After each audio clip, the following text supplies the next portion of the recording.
What I have for you today is a case with a bit of a story. You can see we're talking about JFP Energy, we're talking about common interpretation.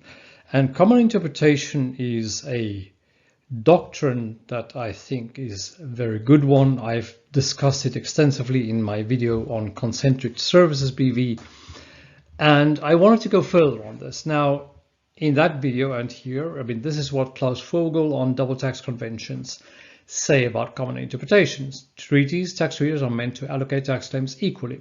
This can only be achieved if the treaty is applied consistently in both contracting states. Therefore, states seek treaty interpretation which is most likely to be accepted in both contracting states.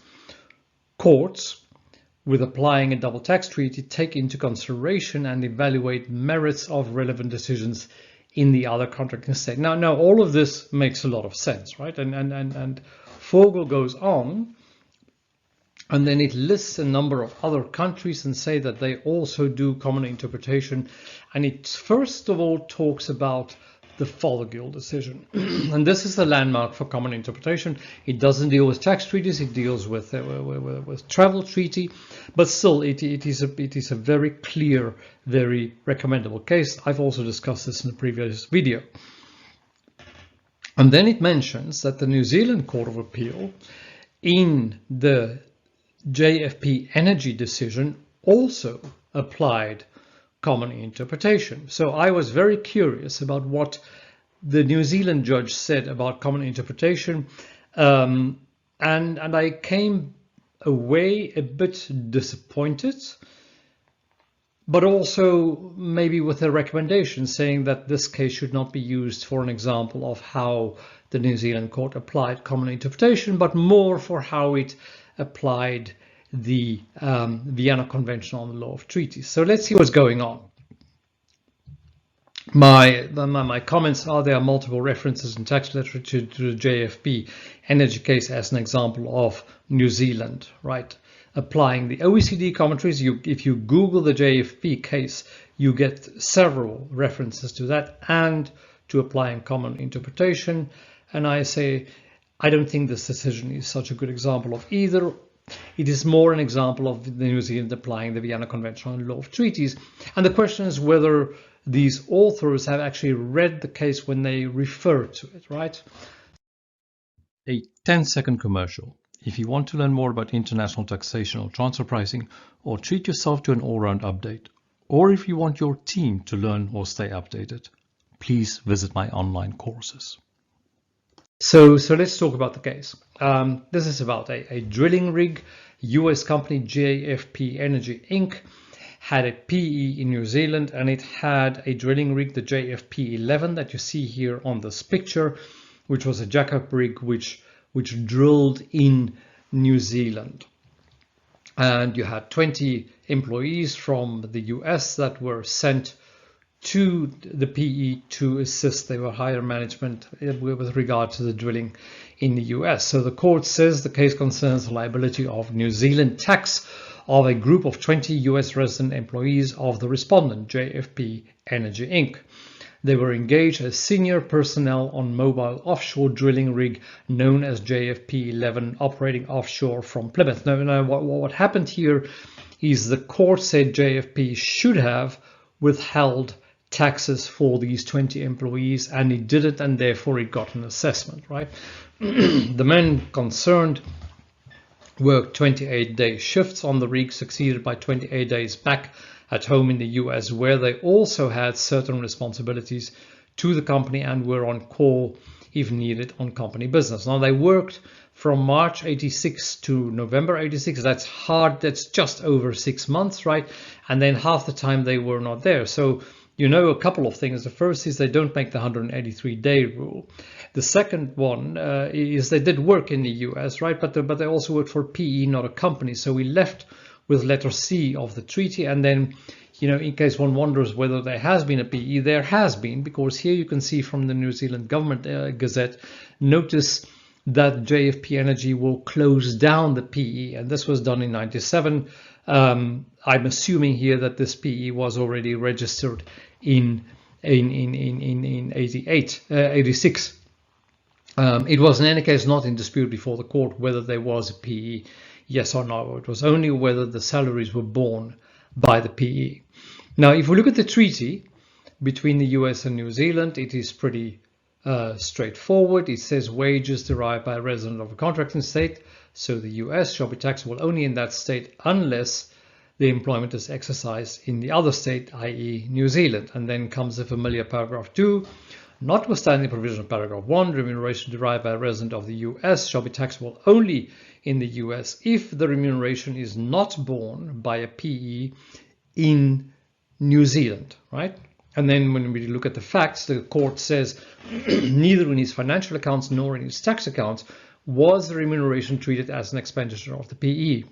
And it explains why that was the case.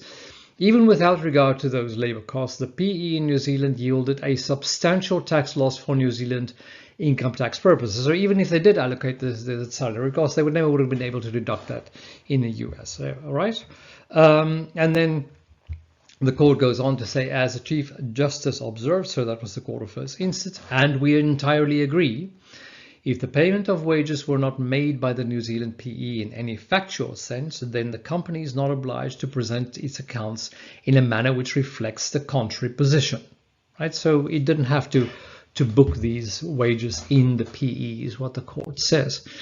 And then the court talks about the OECD commentaries. And it says, in construing Article 15, it's important to keep in mind that the double taxation relief agreement is part of a network of international agreements using international language substantially in form and effect. And this is the part that gets quoted most often, this paragraph that I show here, when it is said that the JFP Energy case is a case of New Zealand applying the OECD commentaries. But let's look what it says. It says, the OECD Convention rules have an international currency, I love that term, used as they are by and in countries throughout the world, and accordingly the language of the rule should be construed having appropriate regard to the commentary and any travaux préparatoires. And I'm redlining any travaux préparatoires because if you've read Fothergill, then you know that you should be very careful with travaux préparatoires because you don't know whether these come from a discussion early in making the document when later it has been reversed, for instance, right? But the court then goes on, and this is the part why I say that this is not a reference to the OECD, or not a good one. It says, but it is not necessary to go into any further into international interpretations questions because it was not suggested that in this case the standard New Zealand interpretation approach would differ in any essentials from an approach grounded in Article 31 and 32 of the Vienna Convention on Treaties. So we didn't go to the OECD commentaries. We didn't need them, as we will see later. The commentaries at that time was useless for this case. And the court says we go to 31 and 32. As the Chief Justice observed, the starting point then is the ordinary meaning of the expression borne by, right? And the court goes on to say the test under subparagraph C, in other words, borne by the PE, could not be, subparagraph C could not be clearer. It requires an answer to the question, is the remuneration borne by a PE? It is not whether it could have been borne or should have on some hypothesis having been borne. It is whether it was borne, right?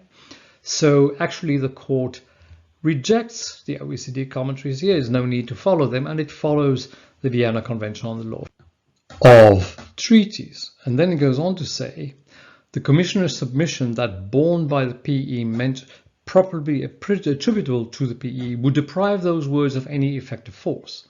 Subparagraph C necessarily contemplates that there will be cases of an employment exercised when the employer has a PE, but the remuneration paid by the employer is not borne by the PE. Otherwise, the remuneration would always be allocated to the PE and subparagraph C would never be satisfied, right? So what the court says here is, if the moment you have a PE, you always have to allocate the salary of someone working for the PE to the PE so that it's borne by the PE, then paragraph C is a useless exemption because you will never fail. You will never pass it, which means it will always be borne by the PE, which means that the employee will always be taxed in the PE state under Article 15 because its salary must always be allocated to the PE. So that doesn't make any sense.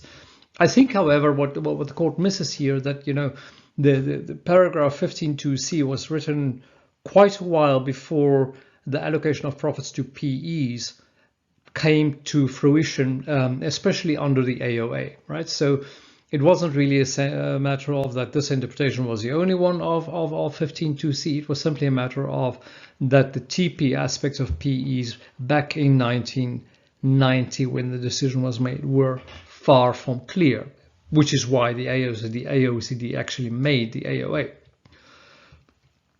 And then the court goes on to say Mr. Pearson's submission that Article 7 did not allow an enterprise to choose whether or not to claim a deduction in respect of particular expenses connected with a PE. Well, what he said here was, okay, so Article 15 doesn't say anything about you have to allocate, but Article 7 does, right? And therefore we can look at the coverage of Article 7. But again, the court rejects the OECD commentaries. It says, more importantly, Article 7 and Article 15 are not parallel provisions, where I think the court is wrong, and there's no justification for reading Article 7 as qualifying Article 15.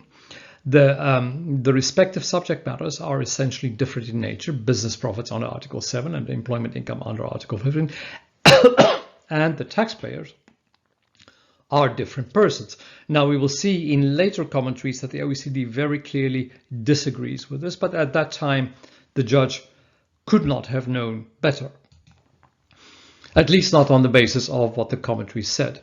So the judge concluded, we see no basis in the argument for departing from the natural and ordinary meaning of borne by. And again, we have to conclude that the New Zealand court did not follow the OECD commentaries. It followed the Vienna Convention on the Law of Treaties.